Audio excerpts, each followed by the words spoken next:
भगवान व्यास देव जी पधारे।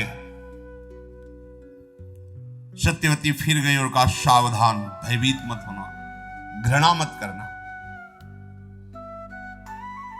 भीष्म आदि बड़े बड़े सब महारथी पवित्र ब्राह्मण जन तो भगवत चिंतन कर रहे हैं कि भगवान राज सिंहासन के योग्य जो पुत्र चाहिए वो भगवान व्यास देव जी की कृपा से वो भयभीत ना हो जाए।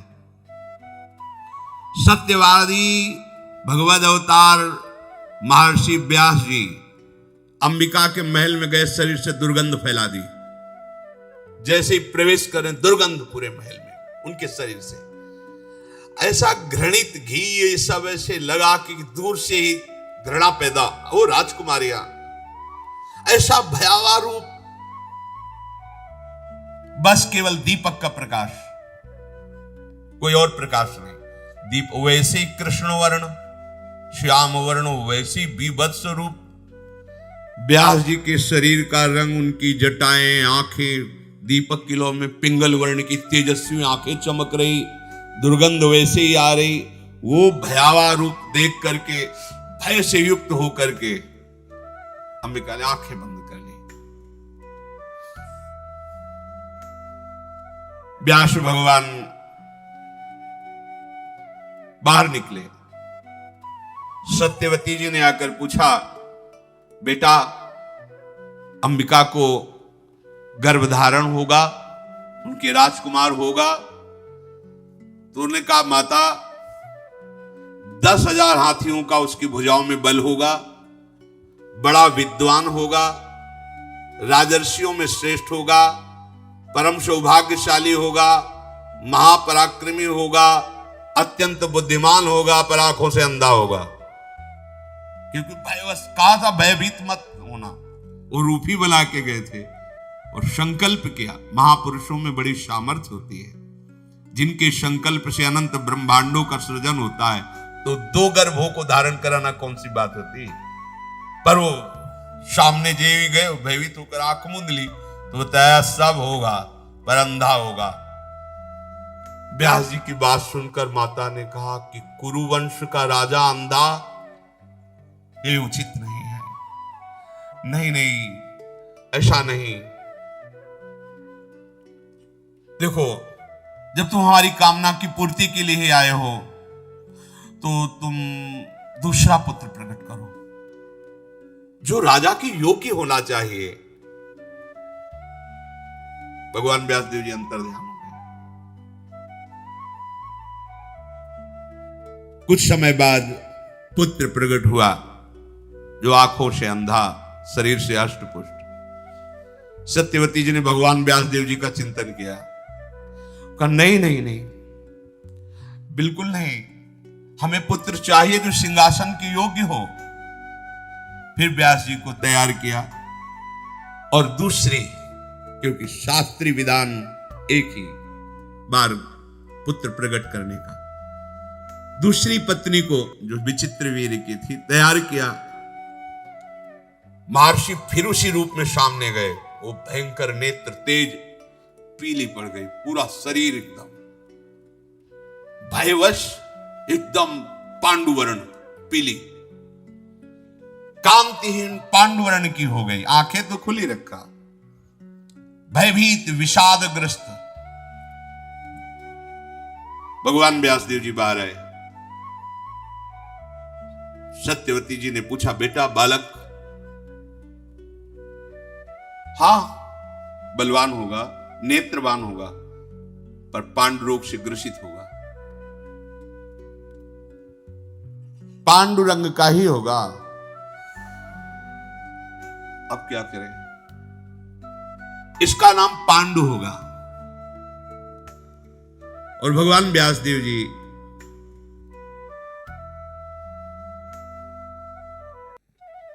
देखो, भगवान की लीला का स्वरूप पहले से संबोधन कर रहे थे, भय मत करना, घृणा मत करना, वैसा स्वरूप। सत्यवती जी ने भगवान व्यासदेव जी से कहा, एक और पुत्र प्रकट कर दो।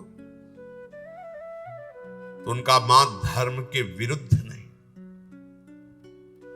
उनका बेटा मां का आदेश सब धर्मों के ऊपर होता है। समझो मेरी बात, मां का तो इतनी सामर्थ्य होती है ना, वो सर्व धर्मों को प्रकट करने वाली है। इसलिए तुम मेरी बात मानो। महर्षि ने कहा है, यद्यपि एक ही पुत्र का शास्त्र आदेश करता है, 2 पत्नियां थी, दोनों के पुत्र हो गए, पर आप अपने मातृ धर्म के बल पर हमें आदेश करती हैं, तो तथास्तु, हमने वचन दिया जैसी आप आज्ञा करोगी वैसा हम पालन करें। बड़ा बल होता है माता की आज्ञा में। भगवान शंकराचार्य जी जब सन्यास लेने के लिए, माता की अनुमति के बिना सन्यास नहीं लिया जाता। जाओ, वो भले दुखी मन से कहे, पर उसकी शब्दावली होनी चाहिए, आज्ञा होनी चाहिए। माता ने आज्ञा ही नहीं दी तो भगवान शंकराचार्य जी ने एक लीला रची। गंगा स्नान करने गए तो माया से मगरमच्छ प्रकट कर दिया। वो भगवान शंकराचार्य जी को बोले, माँ माँ मगरमच्छ खा रहा है। आओ भयो वृद्धा थी, उनका बेटा कैसे बचोगे? बोले सन्यास के लिए हाँ कह दो तो ये छोड़ देगा। बोले हाँ ले लेना बेटा सन्यास। मगरमच्छ अंतर ध्यान, अनुमति हो गई। बाहर निकले, उनका बेटा हमारी आज्ञा है, कोई दूसरा है नहीं। जब शरीर पूरा हो तो अंत्येष्टि क्रिया तुम्हारे हाथ से होनी चाहिए। बोले वचन दिया। तो आद्य गुरु भगवान शंकराचार्य जी की जब मां पधारी तो दंड अपने शिष्यों को देकर अंत्येष्टि क्रिया अपनी मां का बहुत बड़ा स्थान होता है। महर्षि भगवान व्यास देव जी ने तथास्तु, जैसा तुम चाह रही हो वैसा ही करेंगे। अंबालिका ने समय आने पर पांडुवर्ण के पुत्र को जन्म दिया, जो दिव्य कांति से उद्भासित हो रहा था। वही महाधनुर्धारी पांडव के पिता पांडु के रूप में, और वो जो नेत्रहीन प्रकट वो धृतराष्ट्र के रूप में। अब जब अंबिका को फिर कहा कि भगवान व्यास देव जी पधारेंगे, पहले ही भयभीत होकर आंख बंद कर ली थी। अब महारानी के राजमाता की आज्ञा तो मानना पड़ेगा। तो एक बहुत ही सुंदर दासी थी। वहां कौन देखने आता है कि राजकुमारी मतलब विचित्रवीर की पत्नी बैठी या दासी बैठी। तो दासी को आभूषणों से सुसज्जित करके, मैं देखना भी नहीं चाहती ऐसा रूप जो एक बार देख चुकी, तू बैठ जा सैया पे। अपनी दासी को जो बहुत ही सुंदर, उसको क्या भय, अब भयभीत मत होना एकदम। तो दासियां वैसे भी प्रवीण और चतुर होती हैं।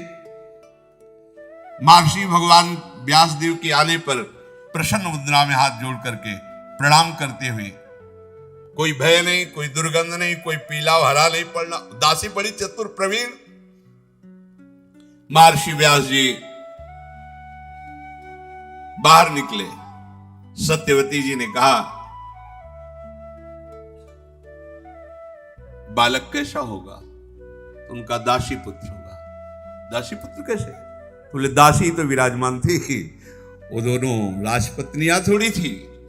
लोक में साक्षात धर्म का अवतार माना जाएगा। भगवान के अंश स्वरूप विदुर जी, महात्मा विदुर जी, भगवान व्यासदेव जी से प्रकट किए।